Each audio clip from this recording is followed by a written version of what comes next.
So in this study, we were interested in seeing what does science communication look like when the science in question is unfolding as the communication is unfolding. So as the COVID-19 pandemic was unfolding across the world, health authorities needed to very urgently communicate with citizens to persuade them about guidelines, but also to help them manage their daily lives during the pandemic. In this study, we looked at social media, specifically Facebook. Social media, and particularly Facebook, are ideal ways to communicate with citizens because they provide an instantaneous way of reaching out to citizens. They also have the potential to reach many, many citizens. But we also know that communication on social media can be fraught with conflict, with trolling, and with misunderstandings. These characteristics were perhaps made even more extreme by the fact that the science and the politics and policy of COVID-19 was kind of unfolding at the same time as this communication was unfolding. So in this study, we looked at the communication that took place on the Danish Health Authority's Facebook page. At the time the study was carried out, there was 175,000 followers on the Health Authority's Facebook page, and we studied engagements specifically about face masks. We studied 748 Danish Health Authority posts, so their original content, and then we looked at 31,000 comments and 45,000 replies to those posts from the Danish Health Authority. The intentions of the Danish Health Authority with being on Facebook was to answer questions and to be present during the COVID-19 pandemic. And they had professional moderators who drew on the Danish Health Authority's experts to be able to answer the technical, sometimes complicated questions that citizens would ask.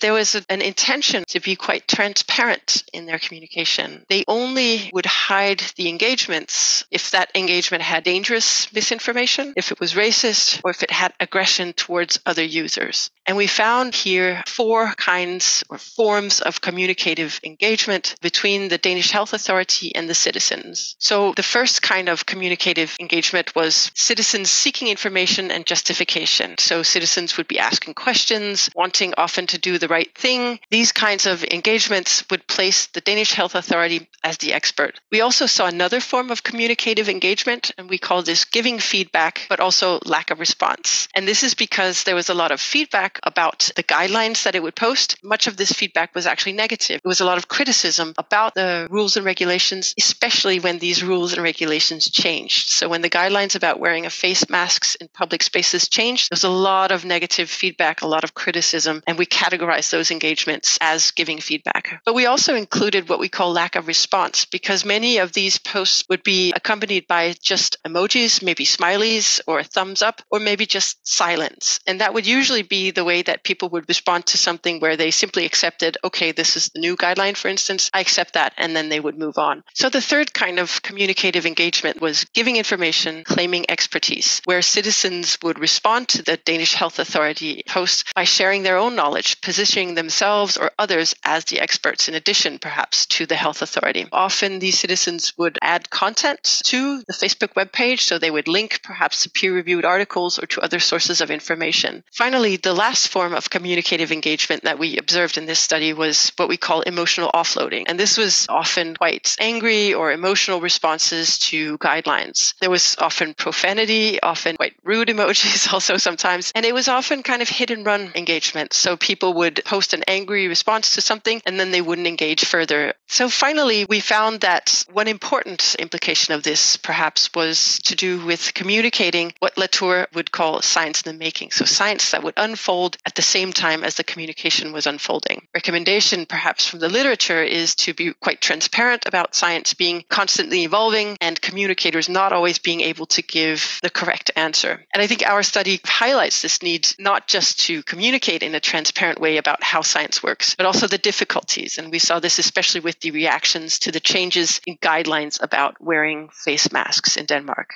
Oftentimes, the Danish Health Authority was not really able to explain why guidelines changed, because this would often be at the interface of science and policy making. So another thing that I think our study highlights is that the Danish Health Authority, with their Facebook presence wanted to be the authoritative and the trustworthy source of knowledge about the COVID-19 pandemic. But they also wanted to allow citizens to engage in exchanging knowledge with each other. And sometimes this knowledge would be wrong or scientifically incorrect. Our evaluation was that the Danish Health Authority, by being on Facebook, had to strike a kind of balance between being engaging, allowing citizens to engage in interactions, but also to provide correct information and to somehow manage the misinformation that inevitably also was part of the Facebook engagements. And so in conclusion, perhaps we could say that dialogue is not only the responsibility of the entity doing the communicating, in this case, the Danish Health Authority. Of course, it's also the responsibility of the citizens who participate in that dialogue.